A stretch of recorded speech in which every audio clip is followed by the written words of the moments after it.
Okay, so Patrick emailed you the questions beforehand, and I'm going to go in a linear order out of Patrick advised me on which questions to ask, so it'll make more sense to the audience that we're going to be marketing this to. So my first question to you, Mr. Deloria, is before modern tribal governments, before the IRA, how did American Indians determine membership? Well, it's a very complex thing. If you went far back to the beginning of the 19th century, you find clear patterns of adoption, intermarriage, and casual relationships, I guess you'd say, that raise all kinds of questions about who is a member of the tribe. And at that point, the government quite often in treaties will say that anyone half-blood or below should take the allotment of land and not be tribal members. And then that's finally opposed by some of the tribes because the chiefs now have grandchildren who are mixed blood, and they want them to be part of the tribe so they can get annuities. And so from that starting point, then you move forward, and then there's two ways of keeping track of tribal membership. So people that the tribe accepts as members, who are usually relatives of people who continue to live in a tribal way. The other is making out annuity rolls. You can, the government will recognize certain classes of people as Indians, and then they will arbitrarily say that a certain blood percentage in a tribe makes you a non-Indian and not an Indian. So going up in the 1890s to about 1920, when you're doing allotments, people want to trace back to someone that's either on the annuity roll or was recognized for allotments. And so it's a real mess by the time you get to 1900, that there are all kinds of criteria being used, but often the criteria depends on the treaty or agreement that the tribe has with the government.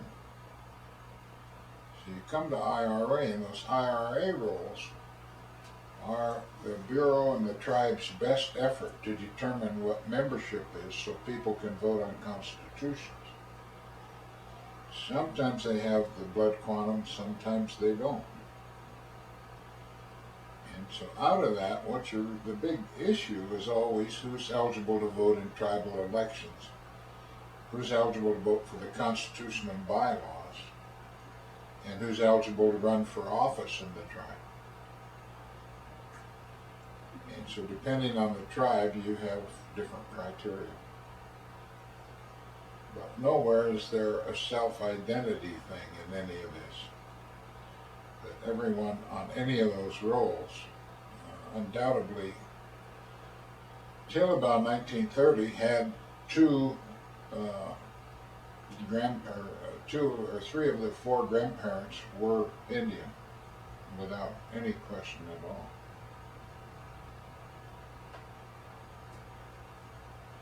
So how does adoption and intermarriage factor into identity then and now? There was a time you could be a total non-Indian and be adopted into a tribe and be a tribal member. In the Kansas Indians case went to the Supreme Court. Some of those tribes that were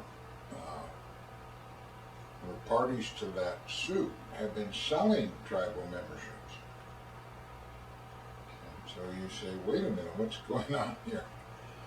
I've run across cases where non-Indians were friendly local neighbors of Indians. and they were put on the rolls by a vote of the tribe. And they thereafter then they weren't Indians, but they were basically citizens of that tribe. And you had all kinds of problems when the 5 civilized tribes broke up, because a lot of these people were citizens of the 5 tribes, but not Indian blood. And so at points you had government intervention, and sometimes you didn't have government intervention. So now you get to IRA, and there are roles where one twin is 3/4 and another twin is half. Same mother, same hospital, same day, and this is the Bureau's, this is the Bureau's statement. And I run across a lot of people into genealogy, and a lot of times the Bureau insists on its own version of the genealogy where it's obviously inaccurate. But then it would be a hassle with the tribal council to get this overturned, so people don't want to do it, or they do want to do it. Out in California, you have tribes trying to disenroll people so they'll get more money, the incumbent. It's just a bowl of spaghetti is what it is. So with adoption and intermarriage factoring into identity, do certain elements of traditional forms exist in membership today in any Certain what? tribes? Do certain elements of Do what? certain elements of traditional forms of identity, of how Indian tribes identified before the IRA, do they exist today? Yeah, there are a lot of tribes that have variants of IRA constitutions, and they're much more traditional. But the key to the Indian identity is, can you identify yourself with a specific Indian community? And that's always been the criteria.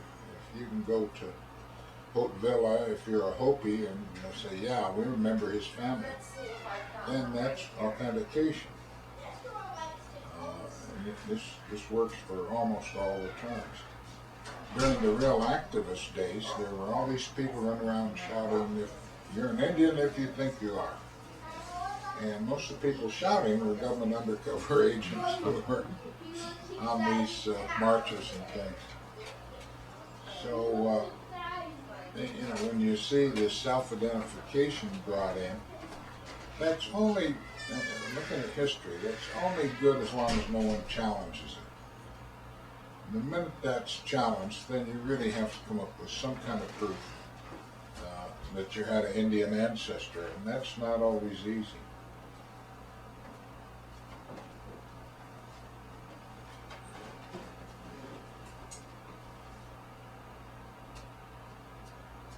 So with that in mind, I'll go on to my next question.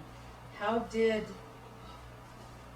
American Indian identity manifest into the current criteria of today? And where did the idea of blood quantum get introduced into the equation historically? What idea of what?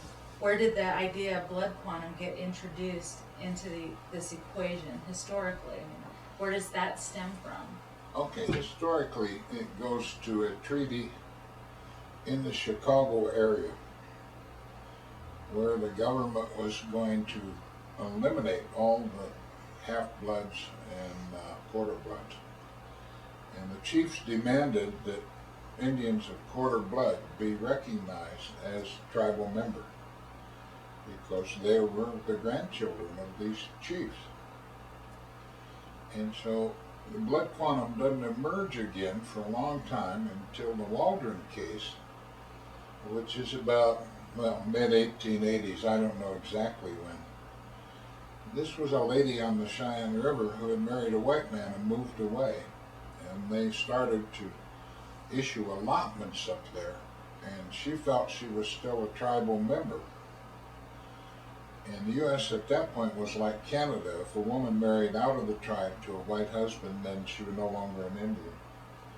and a white woman marrying an Indian man would come in, and they would regard her as a tribal member. Canada had that in law for a long time. It doesn't emerge again till there's an obscure education statute in the 19-teens, I don't know whether it's 14, 15, 16, where the Catholic Church boarding schools are overflowing with children to be educated. And so they ask for a quarter blood quantum, that you can't go below quarter blood in terms of providing services.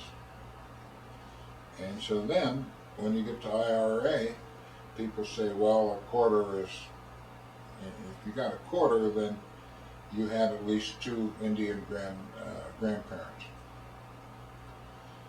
And so then you face the problem that a lot of tribes have if there's so many people below a quarter. So some tribes have changed that and said, okay, if you're an eighth, or if you can prove you're a descendant to allotment or an annuity roll, then you're eligible for tribal membership. So once you add that criteria, then the quarter blood doesn't seem important because you got people at 1/8. And then you get these tribes up in the little corner of eastern Oklahoma who've been there since 1830s or 40s, who don't have any quarter bloods at all, and yet they have a tribal government, they have a reservation, and they can trace their families back to these chiefs, but there's no one of quarter blood there. So you said today tribes are changing the blood quantum criteria. Where does that right stem from for the tribes? Oh, that's to an change? inherent right of the tribe to determine its own membership. Is that stated within the IRA, or is that? No, that's generally accepted. There's a solicitor's opinion in the fall of '34 that lists all the inherent powers of the tribe. And based on all those inherent powers, people simply say that a tribe has a right to determine its own membership. So the United Keetoowah Band can inherently change the blood quantum from a quarter to however low they want to go without seeking any approval through the Bureau. Well, you're going to get a fight with the Bureau, because if you go down to 1/8, that doubles the clientele for the public health service and for education funds and roads. So the Bureau's going to fight for the 1/4. And there's been controversy in Oklahoma for a long time about public health service comes to provide services for people of major Indian blood quantum, and the clinics are flooded with people 1/16, 1/8, 1/32.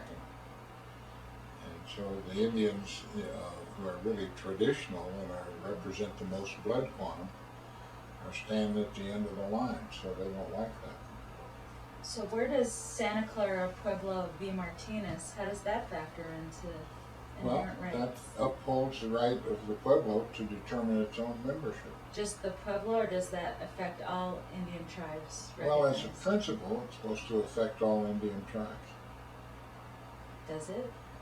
But then there's a catch. Suppose a corrupt group gets in the tribal government and starts de-enrolling the real Indians, which is happening in California. There's been a state case on that. Now, who does the government owe the trust to? To the tribal government, which is now occupied by a group of bandits, or to the Indians who can trace back to even relatives who were tribal chairman or tribal councilman 2 generations ago? And you see, it becomes a very tricky thing. There are no general principles involved here. So what are the current criteria of tribal membership today? Well, you'd have to go to each tribe and find out what they're going to do. So each Or what tribe they've done. still today determines its own membership. Yeah.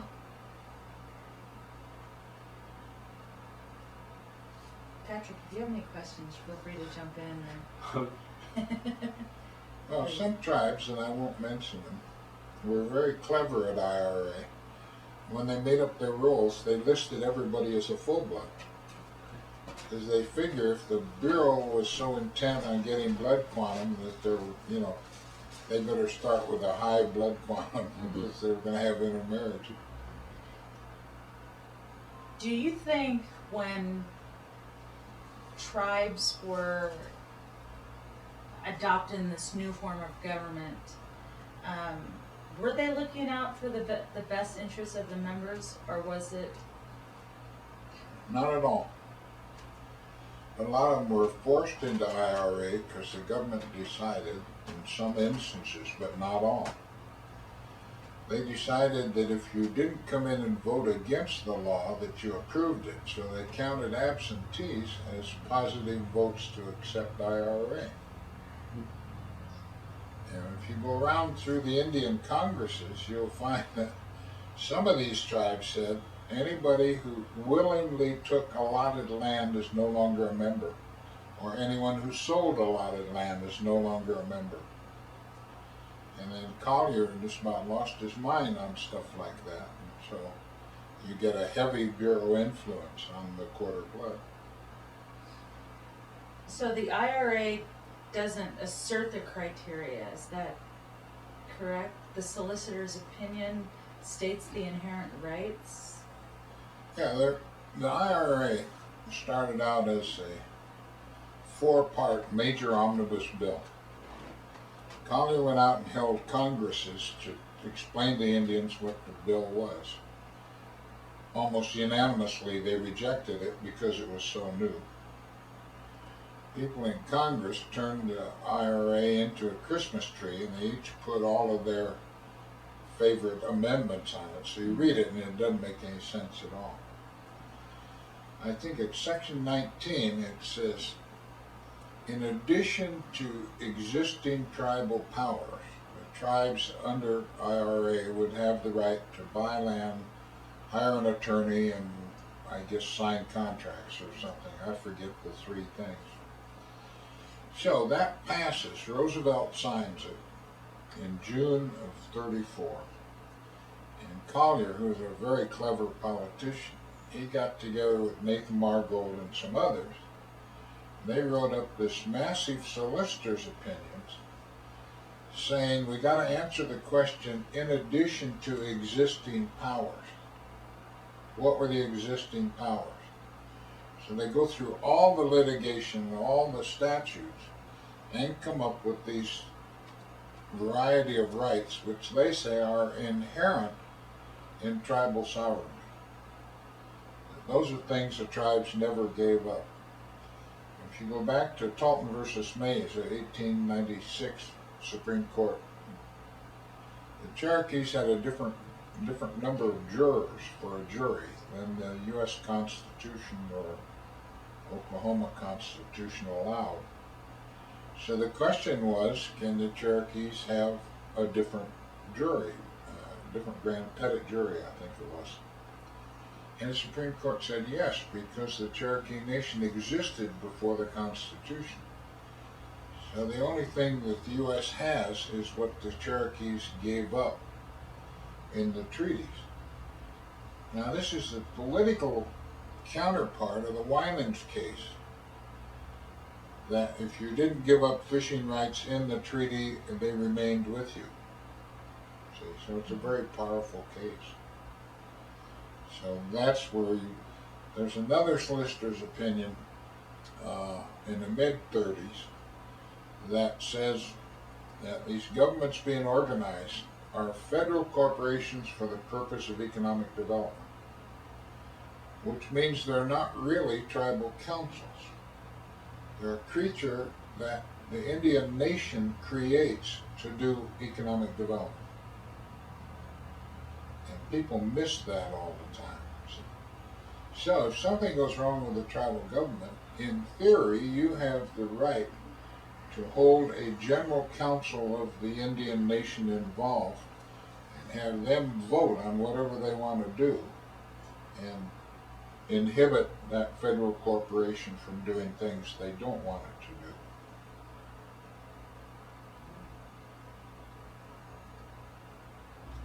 Can I ask a follow-up question? Yeah, okay. Just to backtrack one second, is there any general federal criteria for being an Indian that is in spite of tribal specific criteria? Not that I know. Not No, if I went down my files and made a list of all the people who self-identified who became very prominent, it would be very embarrassing for Indian country, I'll tell you. Because there's some very high-ranking, well-thought-of people who are not anywhere near Indian blood. And this has been true from, I guess, the turn of the century. You know, after they'd almost killed every Indian in the country, they all wanted to be like Indians. And so a lot of them started adopting all kinds of Indian stuff. You have the improved order of the red man, that they're going to do better than the Indians did. And you get one after another, the craziest frauds going on. And if a tribe's not aware that this is going on, you know, the guy can be very successful and write books and go do pageants, and you got it.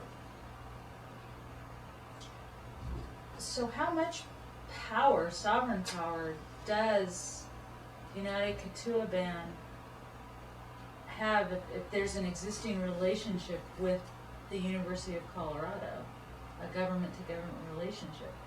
For Colorado to say, Heidi McCann says she's United Keetoowah, therefore we're not going to question it, but United Keetoowah says I'm not. And I think university should give in.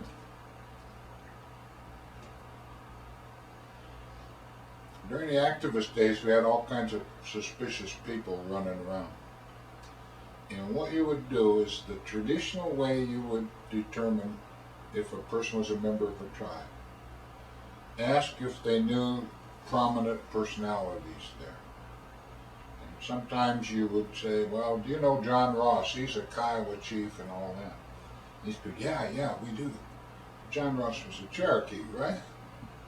And you'd say, well, where are you from?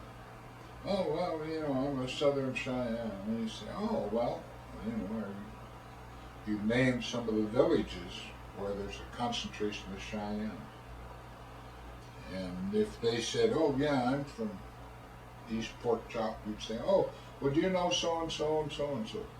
And you could give them all kinds of names to see if they're going to misidentify. And I've been all over places in the Sioux Nation where the first thing they ask, where are your folks from? And then I say, well, from Standing Rock, there's no relatives left except Bobby Sherwood now, but because the family's been away from there for 80 years. But my great-grandmother was the sister of, what the heck was his name? I even forgotten. Bear something. He was the head of the Yankton A group, their kennel. Mad Bear. My great-grandmother was the sister of Mad Bear. So then the people know those families, and they know the different bands of Sioux, and so, yeah, okay, you're really a Sioux Indian.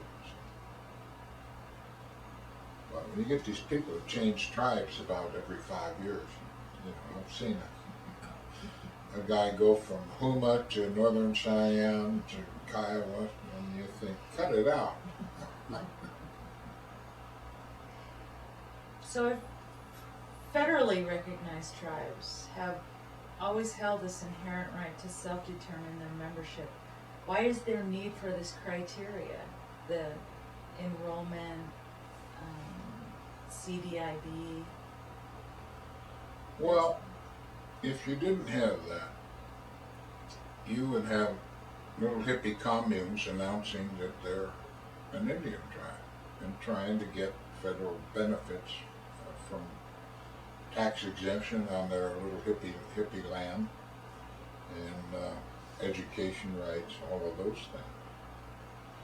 And the Sandoval case, 1912, says you can't just go, Congress does not have the power to go out and just recognize some group as Indians. Congress has to demonstrate that whatever criteria Congress uses is adequate so that that community being recognized stands on a par in terms of Indianness as federally recognized tribes. So it sounds like it is a form of protection for the tribes recognized from the encroachers' interest groups. I went to Dayton one time for a speech. I'm greeted by all these Germanic-looking people at the airport, dressed in the most outlandish costumes you've ever seen. The first thing they wanted to know is if they're going to spend the afternoon skinning a deer skin, would I like to help? And I said, no, I'd like to just go have a cup of coffee and relax. Well, we're the Shawnee Warrior Society of Ohio. So we're applying for federal recognition. And I thought, where did this come from? And it's a bunch of overexcited Scandinavians and Germans that were putting this tribe together. So what do you do? I mean, there has to be some criteria there. When they opened up federal recognition, they had this gigantic list of groups applying to be federally recognized. And you look at it, and it'd be Oakland Intertribal Council or Phoenix Indian Center or whatever, and you say, wait a minute here. You know, there's no historical relationship between the U.S. and this group of people. And most of them, if they're Indian at all, are already enrolled in some other tribe. So what are you going to do with this mess? And of course the Bureau insisted on investigating everything. I would just gone through there with a red pencil and been done with that. Can I ask a follow-up?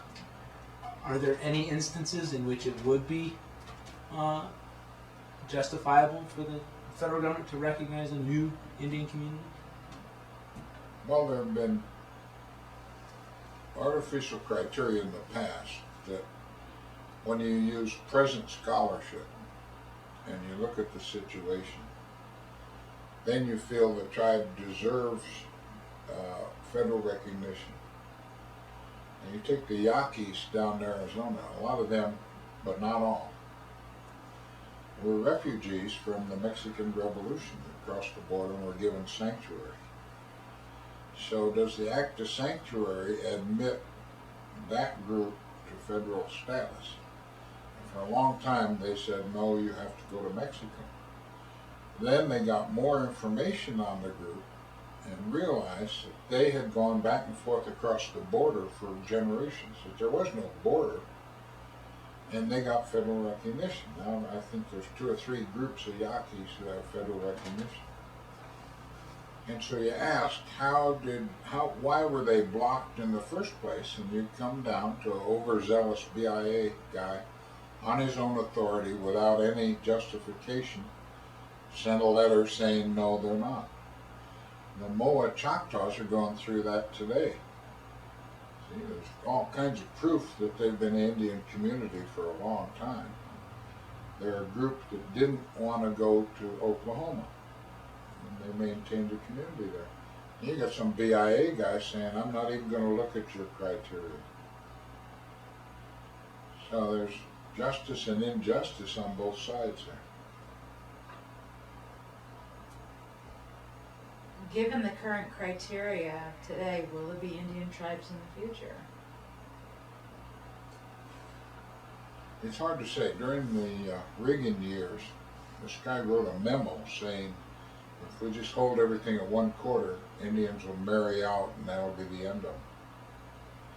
And I think people have misinterpreted that as a government policy. I think the guy was transferred soon after he wrote that memo because it got out to the tribes and they said, oh my God, you know, what's the plan here?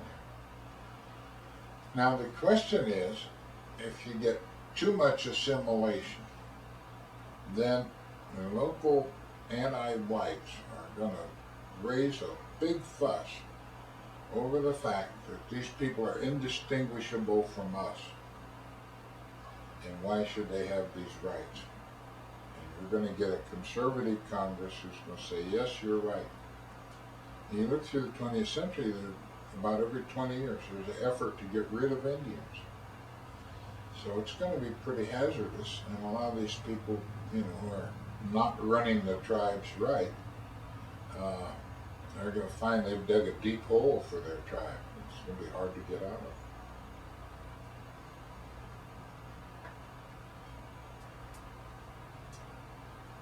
Here's a long question. Actually, it's a 3-part question, so I'll go slow. Is it important for young suburban Indians to distinguish between the Indians of their tribe and all the information put out about Indians in general? That's the first part. And if this isn't part of the current criteria, why is it important to maintain ties to one tribe? It's the second question. And what are the possible dangers, if any, of this type of information being put forward? What was the first part again? Is it important for young suburban Indians to distinguish between the Indians of their tribe and all the information put out there about Indians in general?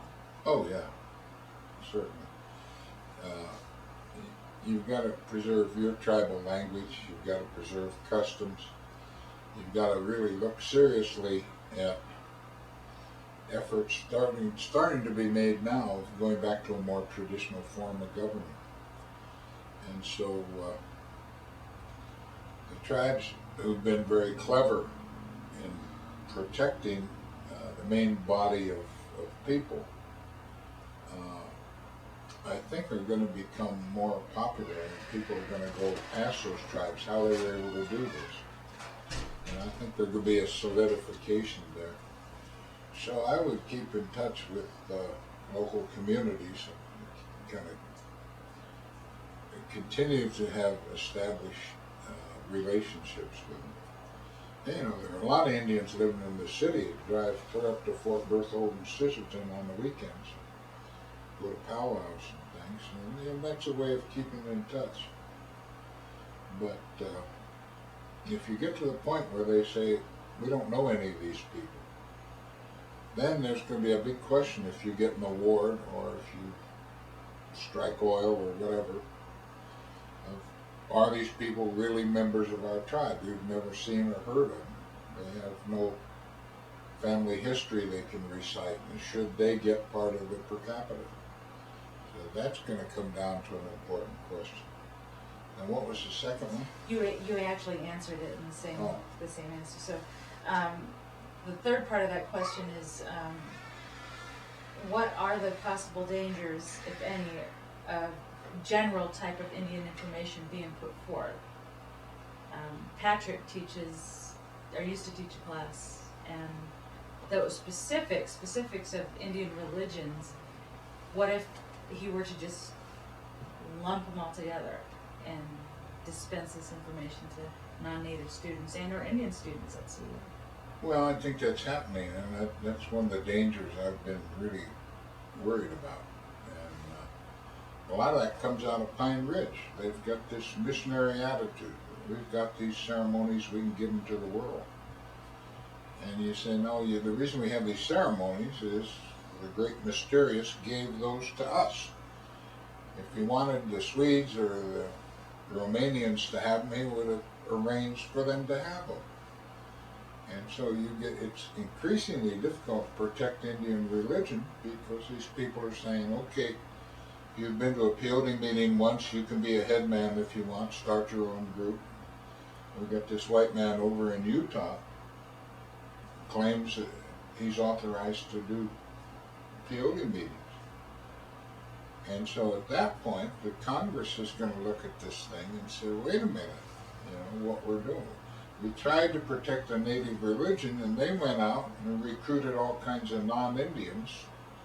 And now we've got a problem. Does a non-Indian have the same protection as the Indian does in regard to drug laws.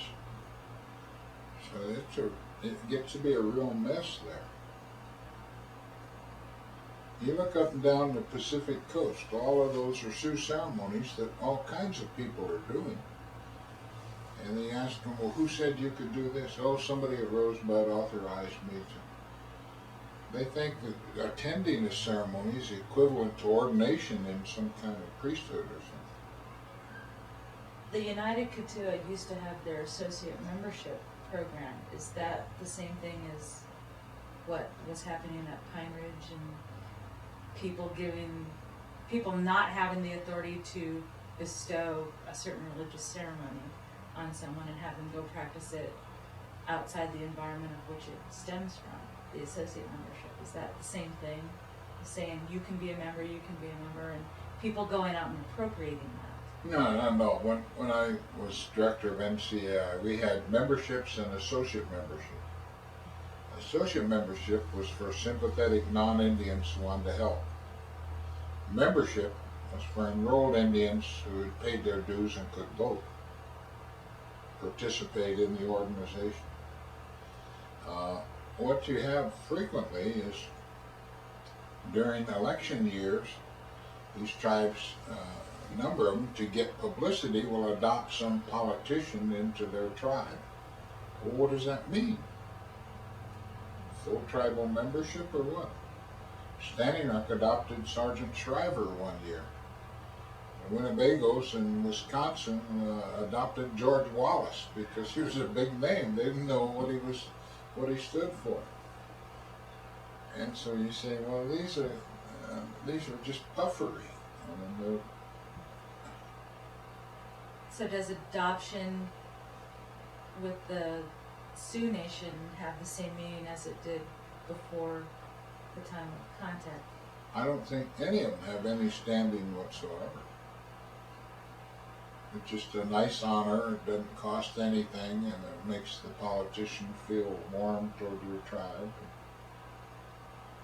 I'll bet there's not a congressman that ever served in South Dakota who wasn't adopted by one of those Sioux tribes up there. Will DNA ever factor into the criterion? Oh yeah. Yeah, but you gotta watch DNA because they set a lot of that stuff up to prove what they want to prove. And recently, this idea, 70 people crossed the Bering Strait and inhabited 2 continents. I mean, come on. It's just nonsense. You don't have to answer this question if you don't want to. In your opinion, is Ward Churchill doing an injustice to American Indian identity? I don't want to answer that. You'd be crazy to jump into that pool of sharks that's going on now. How about is Heidi McCann doing an injustice to American Indian identity? It's what? Is Heidi McCann doing an injustice to American Indian identity? He won't answer that. I have one question. I'm just kind of curious. Well, I've kept out of it because the major question when this started was, this damn essay's been around for 3.5 years, and all of a sudden, out of nowhere, backed by Bill O'Reilly, who's to the right of the Neanderthals, all of a sudden it's a bigger issue than Michael Jackson, you know. And so I don't want any part of this. I don't know who the players are here. Here's, I think, a safer question. More people, I'm not going to say anything.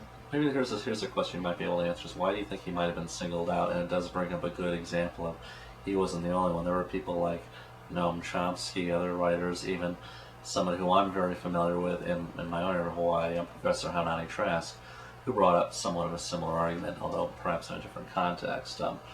Was it just simply wrong time, wrong place for him, do you think? Or do you think he was singled out because of the idea of who we claim as a self-identity? I really don't know, because I was down in Arizona and I didn't know a thing about this until maybe a month after it happened. One of my wife's friends sent us a big packet of newspaper articles on this thing. So I've been a couple months behind figuring out what's going on here. You mind if I ask one more question? I'm interested in this. Do you think universities? I'll wait for this one to ring too. Give about 5 seconds here. The joy of editing. Then what? I can edit, but I can't dub over clock sounds too well. Oh, Okay. Oh, we got the top of the hour. Okay. okay, you got 15 minutes. Okay. Here's, unfortunately, I think I just have one unless I get inspired for another one. Do you think universities such as CU Boulder could do a better job of establishing relationships with local tribes when it does come to academia, education? Because obviously there have been issues raised. Yeah, no doubt about that. And they don't.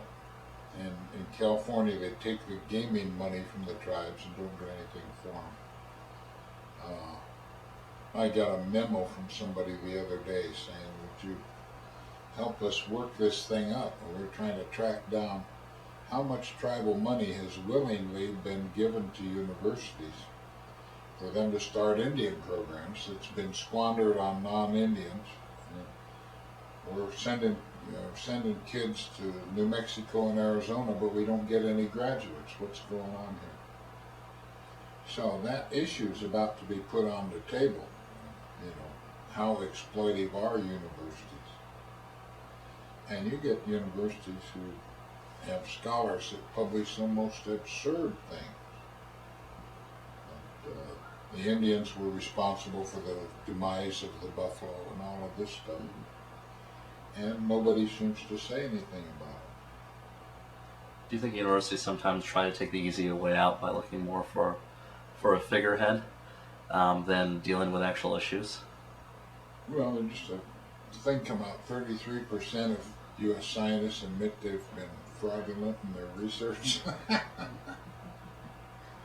once you know, universities are as bad as the Indian situation today. I mean, you're really... Well, that's it for me. Thank you. You inspired for anything else? No chance. I think I'm done too. Well, that's very informative. Well, we're actually going to save those 10 minutes then, unless somebody hits you now. Relax. No, Well, it's so complicated to keep the thing straight. You know, I'd have to... It took that. It'd take me maybe a couple of weeks to go through and document all those things, get the right year on when it happened or whatever. But I didn't realize that it started so early with the treaty in the 1820s. That this quarterback thing came up. And when I tried to tell people about it, they wouldn't believe it. So I was end up Xeroxing that treaty and marking around. But traditionally, you had this phenomenon of people from one tribe being captives or adoptees in another tribe and rising to the head chieftainship. Mm-hmm. And earlier this winter, I was trying to sort out whether this Chief Sabona was an Ottawa or a Potawatomi. And it turned out he was a Canadian Ottawa who had come down and married into the Potawatomis. And the Potawatomis then asked him to be their negotiator at a treaty. And the treaty involved a conflict with the Ottawas, and the Ottawas regarded him as their chief. So you got one guy who is looked at Indian-wise as a chief of two tribes. Mm-hmm. And then the government wants to recognize him only as chief of the Potawatomi. Mm-hmm. You say, what's going on here? That's interesting you mentioned Potawatomi only because I found out that I'm part Potawatomi, but my ancestry according to the family line is hard to trace to tribal enrollment period because it happened from, I guess, a nomadic group that left was the area of registry.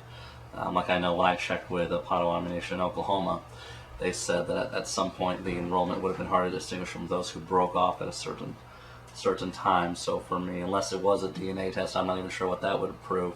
It's something that would be possible for me to enroll in or one as a member by their standards. And I wonder how many people, if they could trace, and how far they go back along all these splinter groups. You got the Shawnees, the Potawatomis, the Ottawas, Chippewa, Miamis, Delawares, all of them over a long historical period of time start out as one group of villages. The government comes in, makes a treaty with some of the villages and not with others.